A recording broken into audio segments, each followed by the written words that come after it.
नमस्कार प्रिय दर्शकों, यदि आप मीन राशि या मीन लग्न के जातक हैं तो पूर्व के कार्यक्रम में मैंने आपको बताया था कि 30 अक्टूबर 2023 को जब राहु महाराज मेष राशि को छोड़ेंगे तो आपके जीवन में किस प्रकार आएंगे बहुत बड़े बदलाव। और साथ ही एक वादा भी कर गया था कि अगले कार्यक्रम में आपको बताऊंगा कि राहु के मीन राशि में प्रवेश के पश्चात आपके कैसे फल रहने वाले हैं। किंतु उससे पहले मुझे लगा कि आपको सिर्फ राहु के बारे में ही जानकारी देना ये अधूरी जानकारी होगी।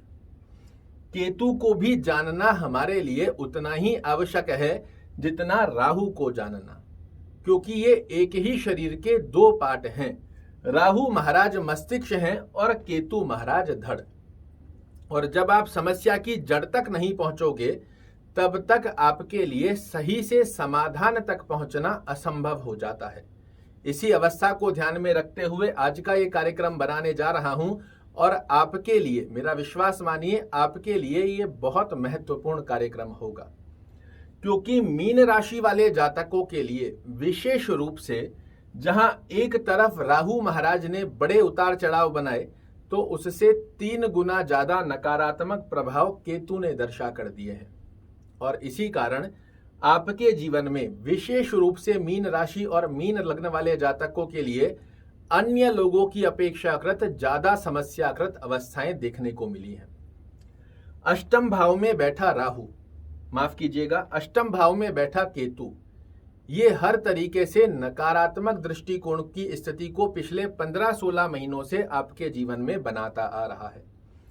मानसिक तनाव, टेंशन, डिप्रेशन, कार्यों में रुकावटें, जो आप सोच रहे हैं आसानी से हो जाएगा उसमें रुकावटें, ससुराल पक्ष से आपके लिए अच्छी स्थितियों को नहीं निकलने दे रहा, हायर एजुकेशन जो प्राप्त करना चाह रहे हैं उनके लिए समस्याकृत अवस्थाएं क्रिएट कर रहा है।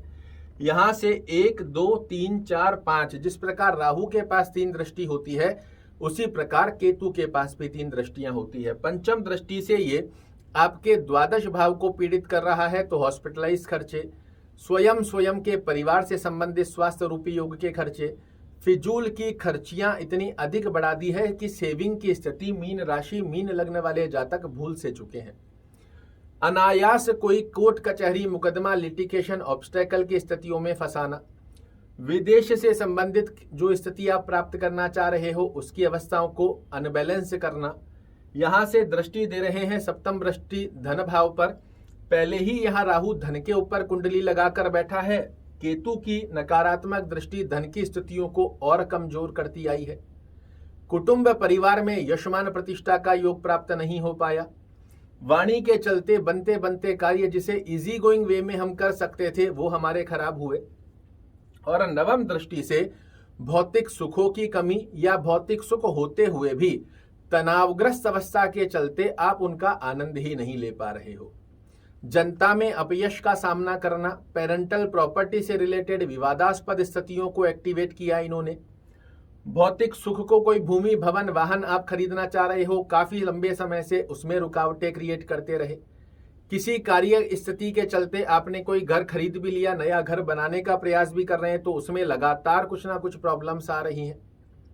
माता के स्वास्थ्य को प्रभावित योग बनाना और माता से अंडरस्टैंडिंग रिलेटेड इशू क्रिएट करना, इन सब गतिविधियों में राहु के साथ में केतु के नकारात्मक दृष्टिकोण भी आपके लिए बनते आ रहे हैं।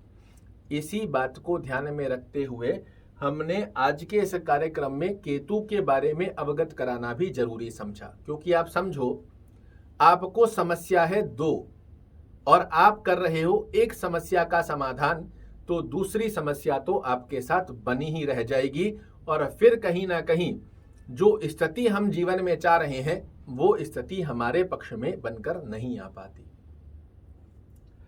यहां केतु महाराज भी पिछले लंबे समय से परेशानी क्रिएट कर रहे हैं, राहु महाराज भी पिछले लंबे समय से परेशानी क्रिएट कर रहे हैं और इसी कारण सबसे ज्यादा मीन राशि और मीन लग्न वाले जातकों को इन्होंने डैमेज किया है।